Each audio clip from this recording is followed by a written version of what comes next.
Virginia's Mecklenburg Correctional Center. They said it was escape-proof. They were wrong. Inmate came up the step with homemade shanks, stuck them to my neck, and told me that if I tried anything, they would kill me.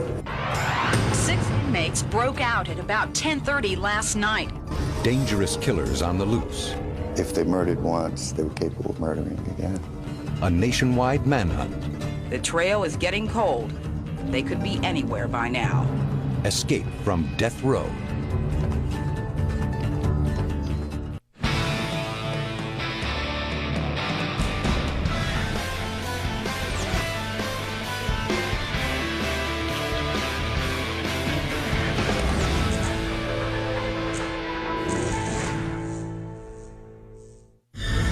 January 1984. Virginia's death row inmates are housed in Mecklenburg Correctional Center, a state-of-the-art prison that officials feel is escape-proof. They boast of its infallible design and are so proud of the prison, they even parade death row inmates in front of local reporters. The inmate who ends up at Mecklenburg finds himself in a structured physical environment. Death row inmates are under constant supervision and are given no special privileges. One of those men on death row is Dennis Stockton, 44. Stockton feels he is close to getting his murder conviction overturned. As he works on his appeals, Stockton keeps a journal. I came here on June 15th, 1983. Death row consists of 2 cell blocks, or pods as they are called here. All the cells are identical, 12 in each pod.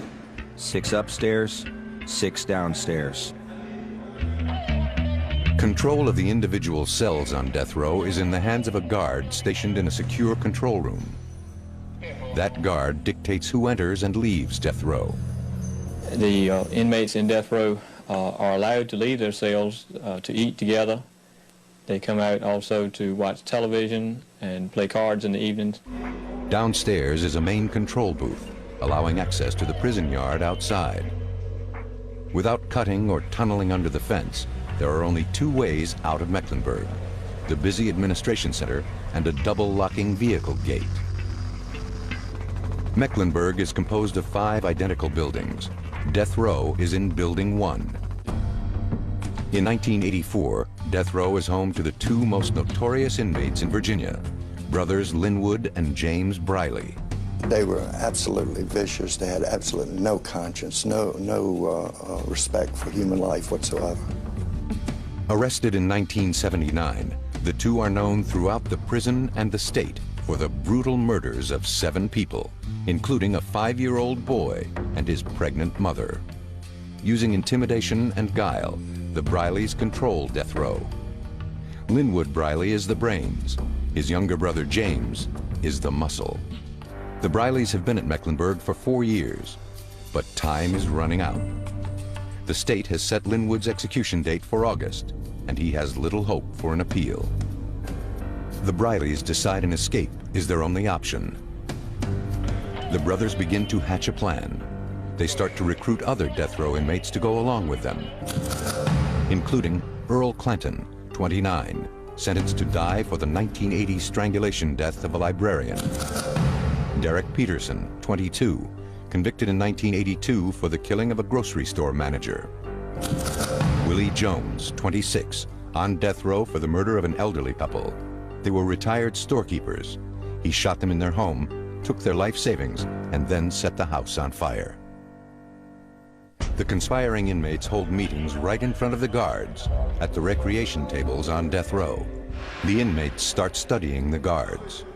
Eugene Chavis was 23 at the time. About a month before the incident, I was working death row. I was working the right side of C-Pod. And one of the Brileys asked me, he says, "What size uniform you wear?" And I says, I'm medium, you know, small guy, medium. And, you know, I didn't think, he asked me about my shoe size. And light bulb didn't come on that they was going to try to figure out who was going to wear my uniform.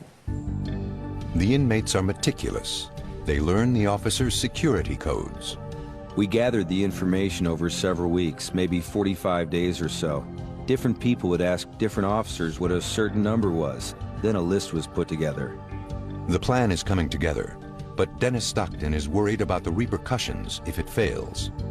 Tonight I talked for 2.5 hours with other inmates about our escape plan.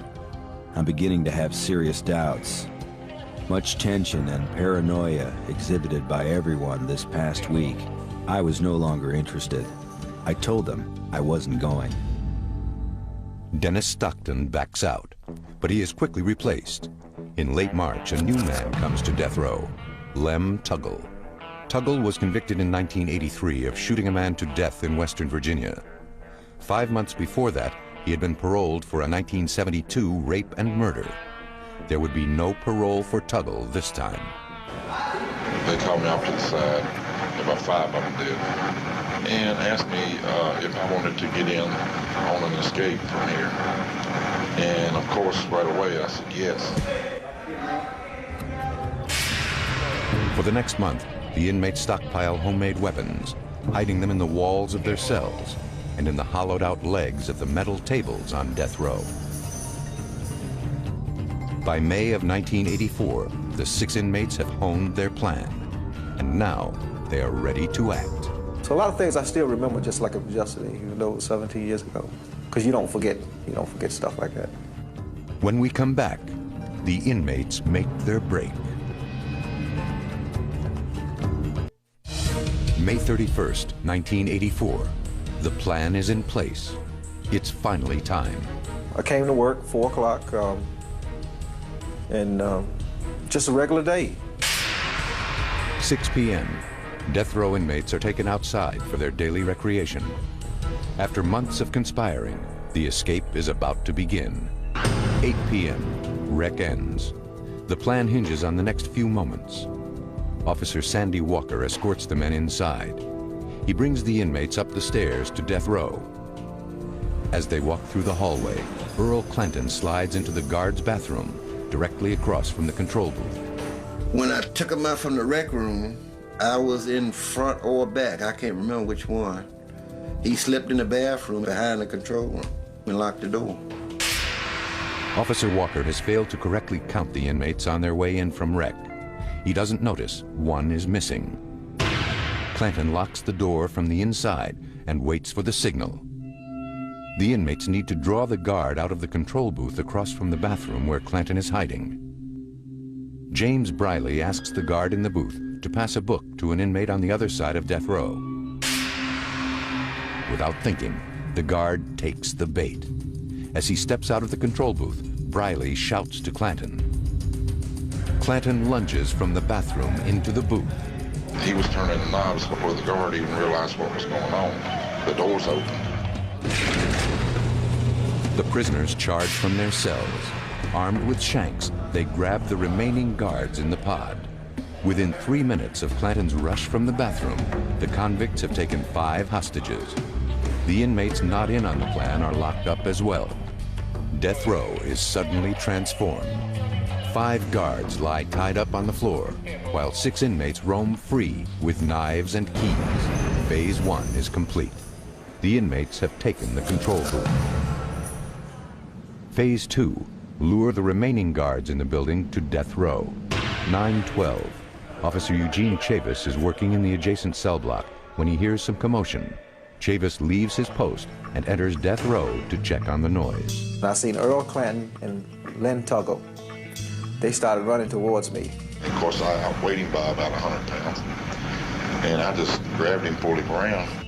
They grabbed me and took me around the C-pod. And when I got around the C-pod, I couldn't believe it.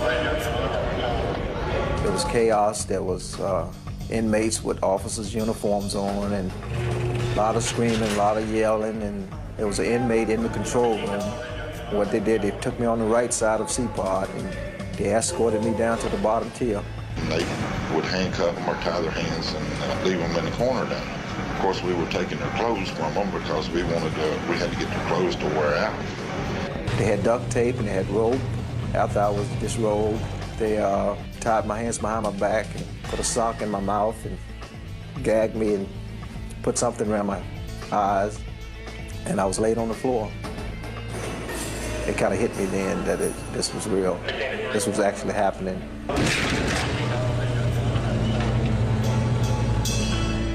9:28. The inmates remain in control. Death Row has no video surveillance cameras installed. No one outside the unit knows what is going on. One by one, officers arrive at Death Row for their normal rounds. As they enter, the inmates pounce. Officer Prince Thomas comes to Death Row looking for a supervisor. When I looked in the control room, that's when I saw inmates operating the control room. They came downstairs behind me. The same steps I ran there, they came there behind me. They threw me around a little bit in the stairway and told me, don't try nothing foolish. Maybe I was a pessimist at that time, thinking, that I knew they killed everybody. This Death Row. I just had that feeling. Until I walked down them steps and saw Officer lying on the floor.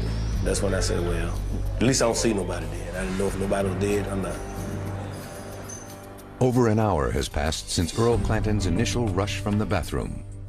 The inmates have taken much of the Building 1 staff hostage when Shift Commander Larry Hawkins comes to Death Row, wondering where everyone else is. Inmate came up the step with homemade shanks, stuck them to my neck, and told me that if I tried anything, they would kill me. 10:30. The convicts have taken 12 guards and 2 nurses hostage, but they are running out of time. They know that at 11:30, the next shift of officers will report for duty and likely foil the escape. With Death Row secure, the convicts need to take the main control booth downstairs in order to get out of the building. We called downstairs to the control box and told the person in the control box that they had a phone call out front and that we were sending somebody from the administration down to relieve them. Derek Peterson, he took and got into this little guard's uniform, and he looked just like a guard. They came down in uniform, and the uniforms fit to a T. They were clean shaven. You wouldn't have been able to tell they weren't officers. On duty in Building 1's main control room that night is Coraline Epps. When I opened the second door was when they grabbed me and put a shank to my throat. They asked me, what buttons do you push to get out of the building? I just had a daughter. I told them what buttons to push to get out of the building. I didn't want my daughter growing up without a parent. 10:35. The 6 inmates have overcome their second hurdle, taking the main control booth. But they still need to make it past the barbed wire and guard towers outside. Using the officers' codes, the convicts call the main tower. We told them we had a bomb. We had found a bomb in Death Row. The inmates say they are guards and need a van to remove the bomb they've found. There has never been a bomb threat on Mecklenburg's Death Row, and the inmates figure the guards won't know how to respond. They are right.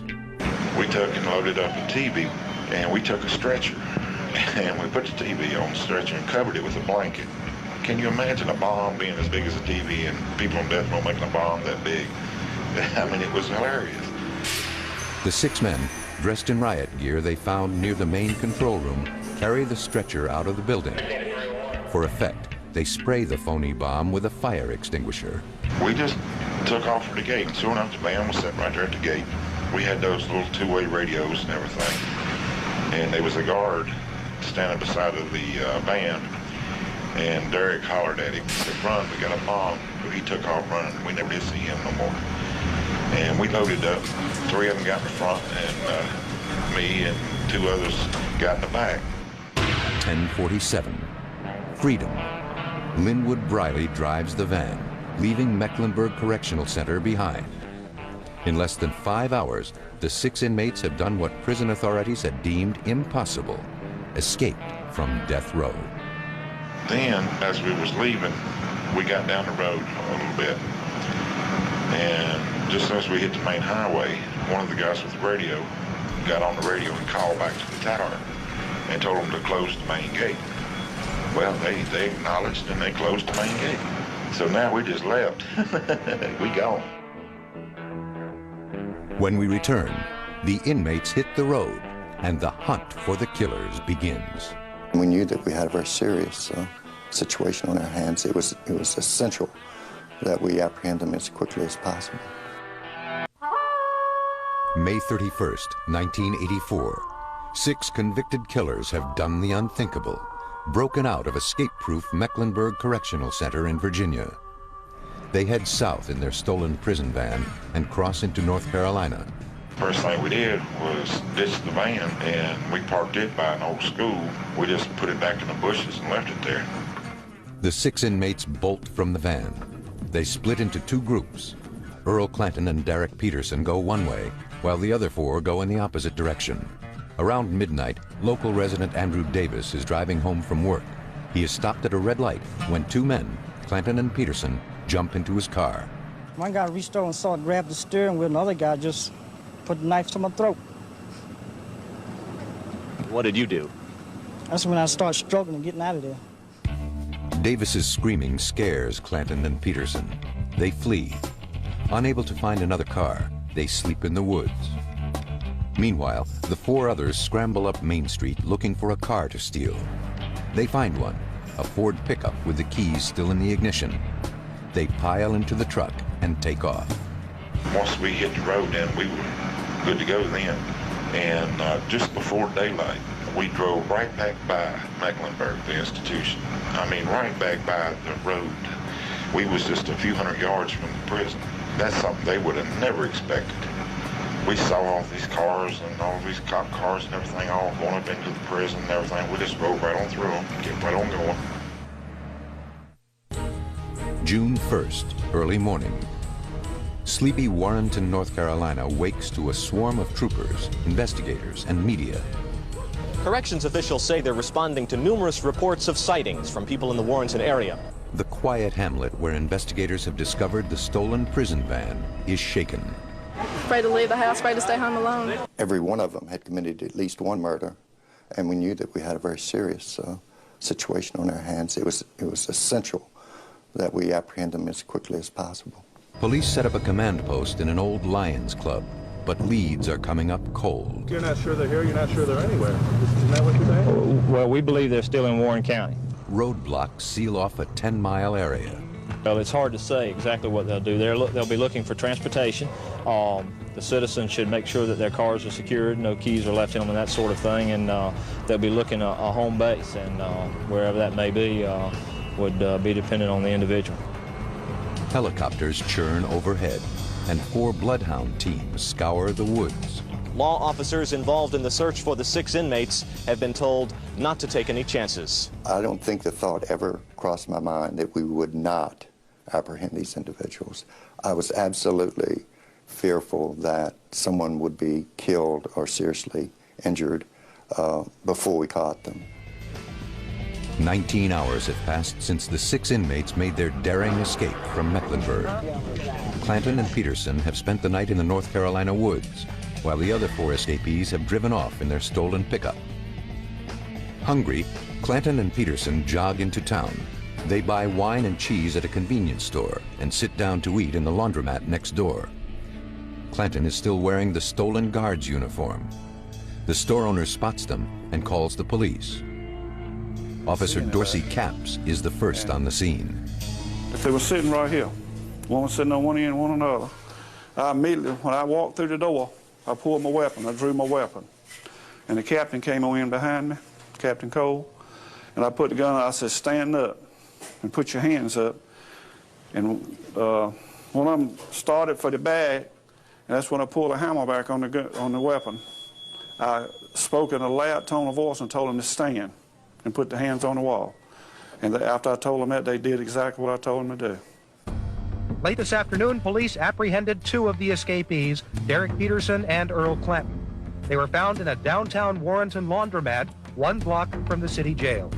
First 2 were captured in Warrenton, and my understanding is it was at Willoughby's laundromat and convenience store. We do believe the other 4 are in the area of Warren County at this time.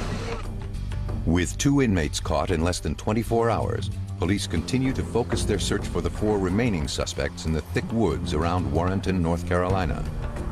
But investigators are becoming frustrated. The search area widens beyond Warrenton to the greater North Carolina-Virginia border. It was slow going as officers and several 10-man squads fanned out across the area, searching even the treetops as they moved in and out of clearings. Slow going, too, for the bloodhounds, tails in the air, nose to the ground in the hopes of picking up the trail of one of the fugitives. No luck here. But as the fear in this community may not be stilled, neither is the search for the deadly source of that fear. There was tremendous fear that if it came to their freedom or hurting someone, that they would not hesitate to do anything necessary to remain at large. But I won't feel no better until they get them. Four of them things still running.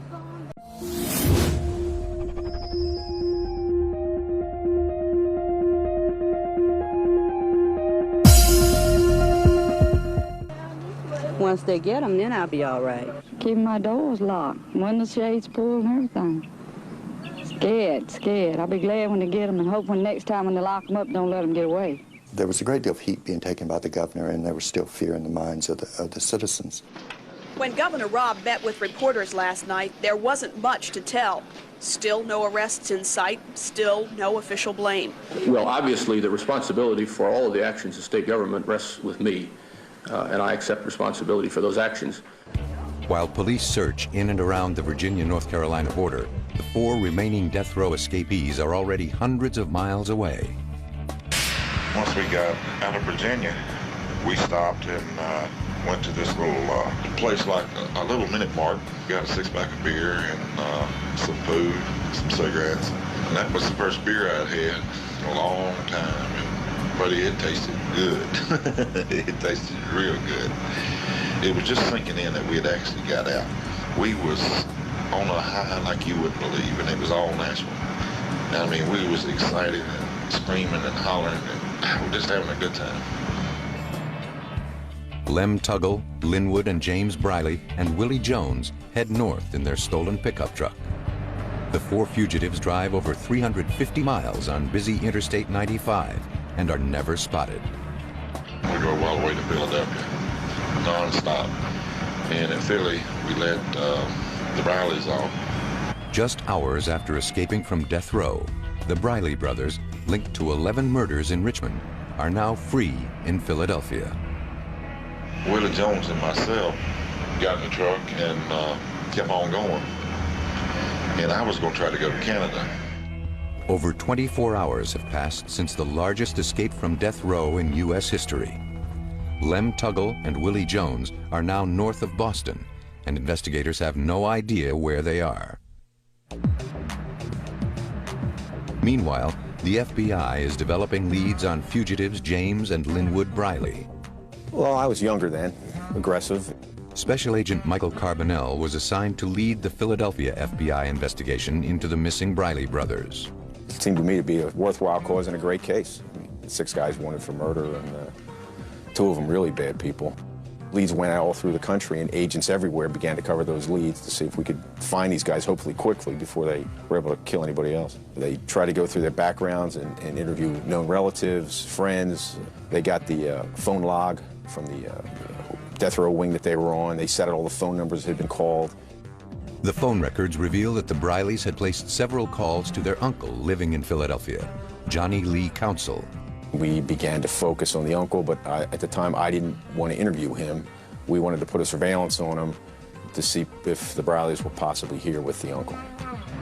Up next, the FBI closes in on the Briley brothers in Philadelphia, while Tuggle and Jones make the shot towards Canada.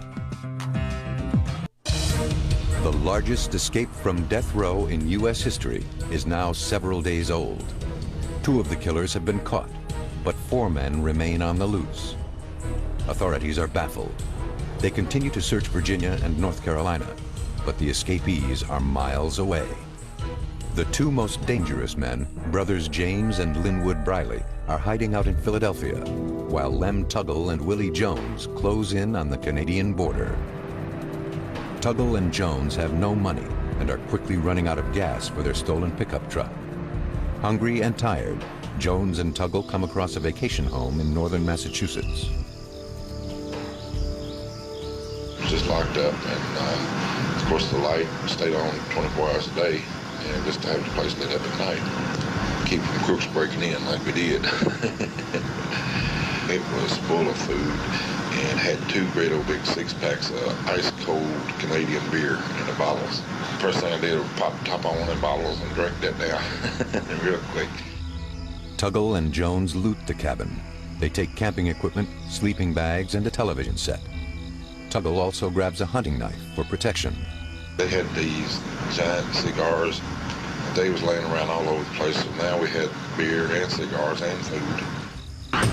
The pair load up their truck and dash into Vermont. June 5th, 1984. Tuggle and Jones are enjoying their 5th day of freedom 600 miles from Mecklenburg. They sell some of their stolen goods and now have money for gas and food. The two are ready to make the shot towards Canada when their stolen pickup truck gets stuck in the mud. Tuggle goes to a tiny gift shop and gets help from the woman working there. With the truck out of the mud, Tuggle and Jones are on their way, closing in on Canada. Making it across the border is crucial, since Canada has no death penalty and often refuses to extradite convicts to countries that do. Back in Virginia, the manhunt is still in full force. We believe they're still in Warren County. Rumors and sightings continue along the Virginia-North Carolina border. False sightings were the order of the day in this rural section of northern North Carolina. Residents were naturally edgy every time they saw somebody they didn't recognize on or near their property. The fact that they were such individuals that brought fear to the minds of the citizens was helpful in that we got leads to follow. On the other hand, some of them were so afraid that the least little glimpse of something suspicious would cause them to call it in, and the result was that we had to check it out. Mecklenburg County. Authorities rushed to the sighting of two men dressed in blue running across a field. He had on a light blue shirt and his hair was plaited. And what did you do when you saw him? I ran back and got my brother and my cousins. And what did they do? They came out and they saw him. Then we ran back in the house and locked the doors and called the police department. Oxford, North Carolina. A woman reports seeing a man matching Linwood Briley's description lurking in a house nearby. At least 20 heavily armed law officers surrounded the house, only to discover hours later the men inside were migrant workers who, unfortunately, chose this abandoned house for a place to sleep. Pascal, North Carolina. SWAT teams check out the sighting of a stranger drinking water from a well. Indications were that escapees Linwood and James Briley were in the area, but as the day wore on, hope of finding them faded. But the searches in North Carolina and Virginia are all in vain. The four fugitives are nowhere near Mecklenburg. As one officer told me, the trail is getting cold. They could be anywhere by now. June 7th. Tuggle and Jones are now just minutes from the Canadian border. And I got all the way up to a place called Jay's Peak. At the time, I was only 7 miles from the border of Canada, and I just didn't know it. If I'd known that was that close, I would have walked across the border. We went up Jay's Peak. We was looking for a place to spend the night, and it's all mountains up there, and they got ski resorts and stuff up there. But this was in the summer months, so there was nobody up there. The next morning, Tuggle leaves Jones to get cigarettes and food. He never returns. Instead of driving north, Tuggle gets lost and heads south. Incredibly, he drives 200 miles in the wrong direction and ends up at the same gift shop he had been to just 3 days before. He is again out of money, gas, and food. I didn't know what I was going to do. So the only thing I knew to do was rob that little gift shop.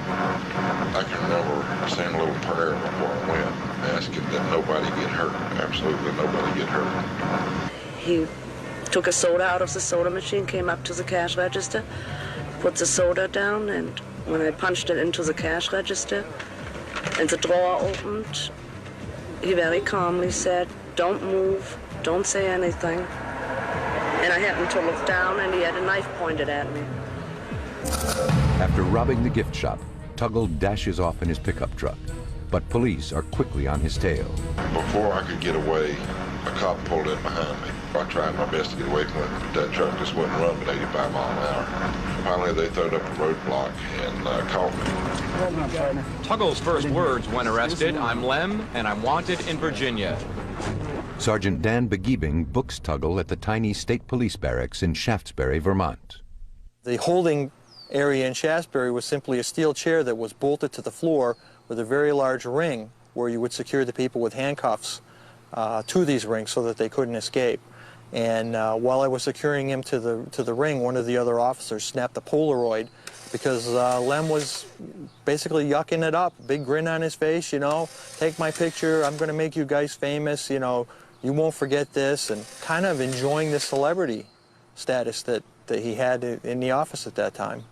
Tuggle's capture sends investigators in a new direction. They ease their search in North Carolina and shift their focus to Tuggle. Law enforcement officials say they will continue their scaled-down search here in North Carolina throughout the weekend and interrogate Lem Tuggle Jr. in an effort to find the 3 remaining fugitive killers. I have talked to the detectives that interrogated Tuggle. There is no confirmation of the fact at this point that any of the other escapees was with him immediately prior to the arrest or had been with him recently. Tuggle doesn't reveal Jones's location. He is still in Vermont, hiding in the woods by Jay Peak. Jones is hungry, tired, and covered with bug bites. Alone and scared, he breaks into a house and calls his mother. She asks him to turn himself in. She is sure they will find him and kill him in the woods. Jones is convinced. He calls the police. State Trooper Richard Armitage is first to the scene. When we arrived, I could see him, just a black male, leaning against the guardrail over here. And we got out of the cruiser. He identified himself as such. Patted him down, handcuffed him, and pointed out that he was only maybe 5 miles from the Canadian border, which is about 5 miles as the crow flies in that direction over there. 8 days and 800 miles from the most secure prison in Virginia, Willie Jones had just turned himself in, 5 miles short of the Canadian border. Willie, he turned himself in. You know, I wish he hadn't done it. I wish he'd have stayed out there. He could have got away. He could have made it. You know, they didn't even know he was there. But anyway, he did, and that's what happened. Coming up, the FBI races to find the 2 remaining killers on the loose. If they murdered once, they were capable of murdering again. 4 of the 6 death row inmates who escaped from Mecklenburg June 1st are back behind bars, but authorities are now puzzled as to the whereabouts of the remaining 2 killers. The searches in and around Warrenton, North Carolina continue, but with less vigor. We have some information. We'll try to develop some more information. Certainly, we're very pleased that at least 2 of those 4 remaining escapees are now back in custody. 9 days have passed since the escape from death row, and the 2 most dangerous inmates are still at large. Reports yesterday indicated Tuggle had dropped the Brileys off in Richmond on the way to Vermont. Now authorities say they don't believe they are there and don't know where they are.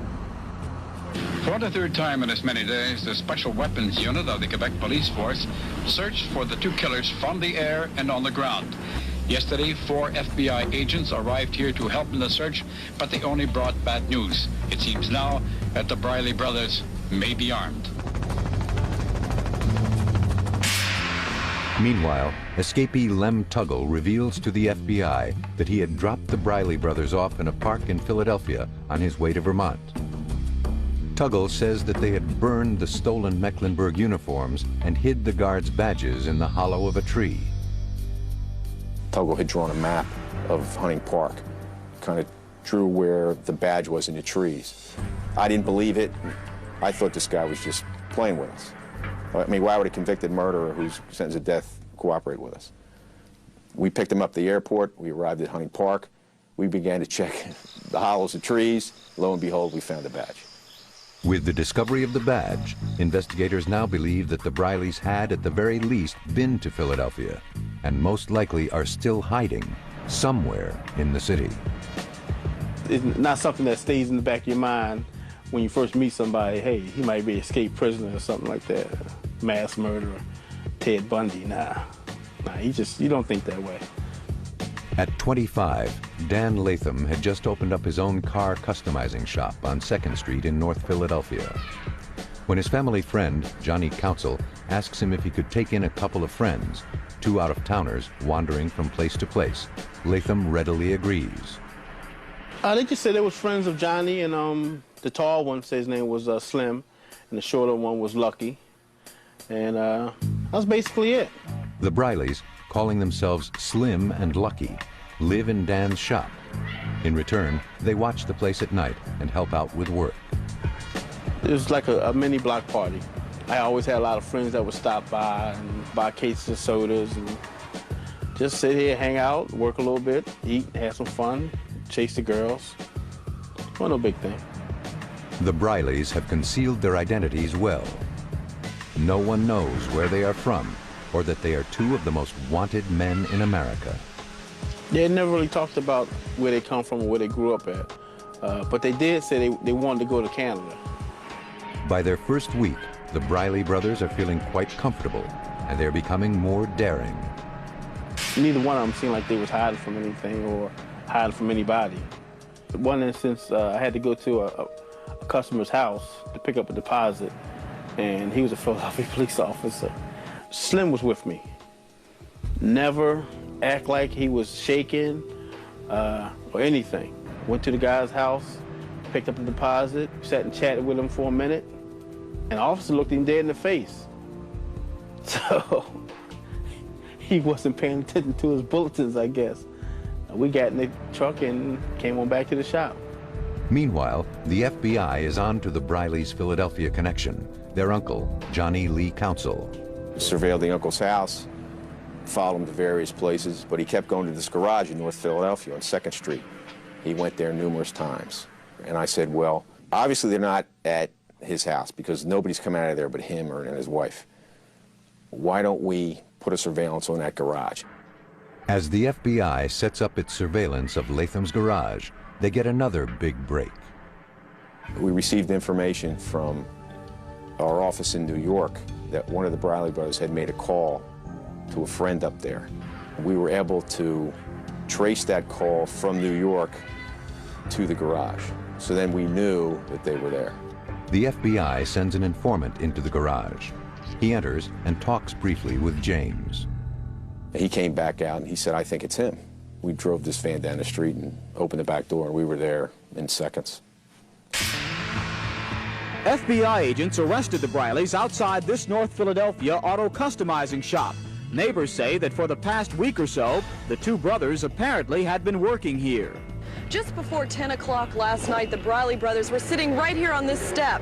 Neighbors say they were sharing some barbecued chicken with people down the street when all of a sudden 20 members of the FBI SWAT team raced around the corner. The only thing I think was the cops come through and they just say, they came out and say freeze, that's all. I was standing here and they just say freeze, and I seen everybody freeze. Many who live here remember seeing and talking to the Brileys in recent days, but no one suspected they were the notorious killers who escaped from death row. I want to talk to the governor of Virginia. Mr. Briley, you say you're innocent? I am innocent of everything that was done in Virginia. FBI agents also arrested the Brileys' uncle, Johnny Lee Council. He'll be charged with harboring fugitives. 12 hours later, the Brileys were in federal court. At a morning arraignment, bond was set at $10 million each. They've got the intelligence or the capability to work the bomb ruse, and they also were willing to overpower guards and take uniforms to do it. And I think, when you look at all of those factors, that's why the high bail. No extradition hearing is needed in the federal system, so a U.S. magistrate could decide as early as tomorrow when to send the Brileys back to Virginia. Coming up, back to where it all began. The 6 escapees return to death row. Guy, 1980.